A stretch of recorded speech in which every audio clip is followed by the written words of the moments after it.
दुर्गा नदी के किनारे बसा एक गांव फूलपुर। गांव में कुछ 100-150 लोग रहते थे। अंजलि, जो कि पास ही के जिले में रहती थी और 12वीं पास कर चुकी थी, उसके पिताजी ने बेटी को जल्दी विदा करने के लिए उसकी शादी फूलपुर गांव के मुकेश से करवा दी थी। मुकेश कभी स्कूल नहीं गया था और इस कारण वो पढ़ा लिखा नहीं था और बाकी गांव वालों की हालत भी मुकेश जैसी ही थी। मुकेश के घर में उसके माता पिता भी रहते थे। सासू माँ, मैं बाहर मंदिर तक जा रही हूँ, आधे घंटे में आ जाऊंगी। अरे अभी कहीं जाने की जरूरत नहीं है, चुपचाप जाके रसोई में रात के खाने की तैयारी करो। और ये घूंघट क्यों हटा लिया है तुमने? क्या पता नहीं कि इस गांव में औरतें बिना घूंघट के नहीं रहती। रात में अंजलि छत पर जाकर अपनी मम्मी से बात कर रही होती है, तभी गांव की 3-4 औरतें उसे देख लेती है और दरवाजे पर आकर उसकी सास से शिकायत करने लगती है। और क्या हुआ? अरे छत पे तो देखो, आपकी बहू मटक मटक के किसी से फोन पर बात कर रही है, दिन भर फोन पे लगी रहती है। अरे कल तो मंदिर के पास वो क्या कहते हैं, सेल्फी ले रही थी।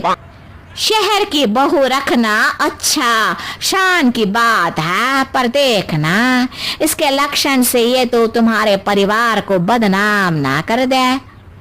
ये पहली बार नहीं था जब सास से गांव के लोगों ने अंजलि की बुराई या शिकायत नहीं की हो। अब तो ये रोज की बात थी। अंजलि ये सब सुन लेती है। जब वो नीचे जाती है तो मुकेश भी वहां आ जाता है। सास कहती है, बेटा, लोग घर आकर शिकायत करने लगे हैं बहू के कामों की, देख लो। पति हो, संयम से रखो इसे। माँ जी, मैं तो अपनी माँ से बात कर रही थी क्योंकि यहाँ कोई बात करने लायक ही नहीं है और अब मैं माँ के पास ही रहूंगी।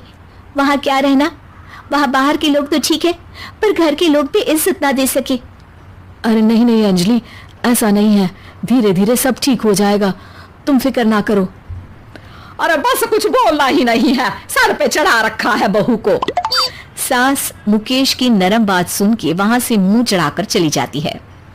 मैं तो कहती हूँ हम दोनों शहर चले जाते हैं।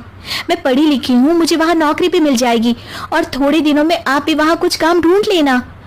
अरे नहीं नहीं अंजलि, हम यहाँ ना गांव का खेत, माँ पिताजी को छोड़कर शहर नहीं जा सकते। माँ पिताजी को कैसा लगेगा और गांव वाले क्या सोचेंगे?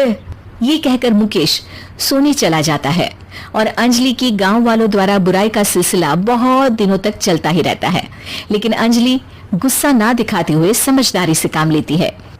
बारिश का मौसम चालू हो जाता है।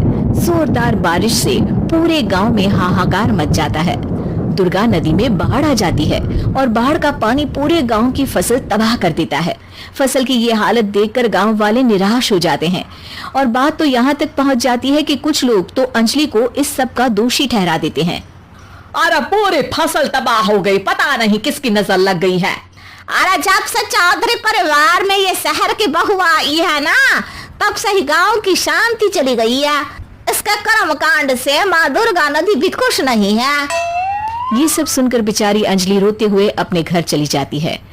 कुछ दिन बाद सभी गांव वाले अपनी फसल का मुआवजा लेकर अपने अपने घर आते हैं। मुकेश भी 1500 लेकर आता है। अंजलि को जब पासबुक दिखाता है तो अंजलि हैरान हो जाती है। अरे, ये पासबुक में तो उन्होंने 4000 की एंट्री करी है और आपको सिर्फ 1500 दिए। सच में? अरे वो सरकारी अफसर आपको बेवकूफ बना रहे हैं। सरकार की तरफ से हमें 4000 मिले हैं लेकिन बाकी का सारा पैसा खुद ही खा रहे हैं। आप लोग के अनपढ़ होने का फायदा उठा रहे हैं।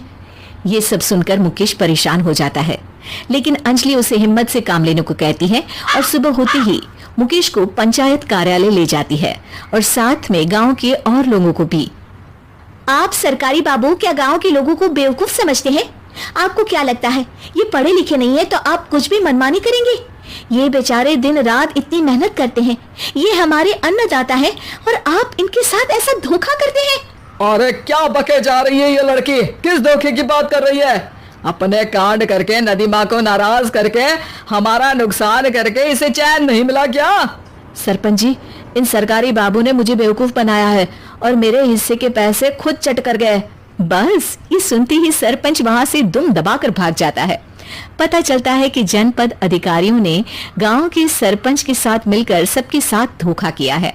सब लोगों का विरोध शुरू हो जाता है और आखिर में अधिकारी सब गांव वालों के हिस्सों के बचे हुए पैसे उन्हें लौटा देते हैं और कई दिन तक सरपंच गांव में लौटता ही नहीं। अंजलि, तुम नहीं होती तो हम गांव वालों को तो पता ही नहीं चलता कि ये हमें हर बार बेवकूफ बनाते हैं। हाँ हाँ अंजलि बेटी, हमें माफ कर दो। हम सब तुम्हें बुरा भला कहते रहे, लेकिन तुमने ही आज हमें बेवकूफ बनाने से बचाया है। हमें तुम पर गर्व है बेटी। अब समझ आया कि सरपंच तुमसे नहीं, तुम्हारे पढ़े लिखे होने से नफरत करता था। क्यों ना इस बार हम अंजलि को ही सरपंच पद के लिए चुन ले। क्या कहते हो गांव वालों, पढ़ी लिखी सरपंच। बस पूरा गांव अंजलि के लिए ताली बजाता है और अंजलि की सास उसे खुशी से गले लगा लेती।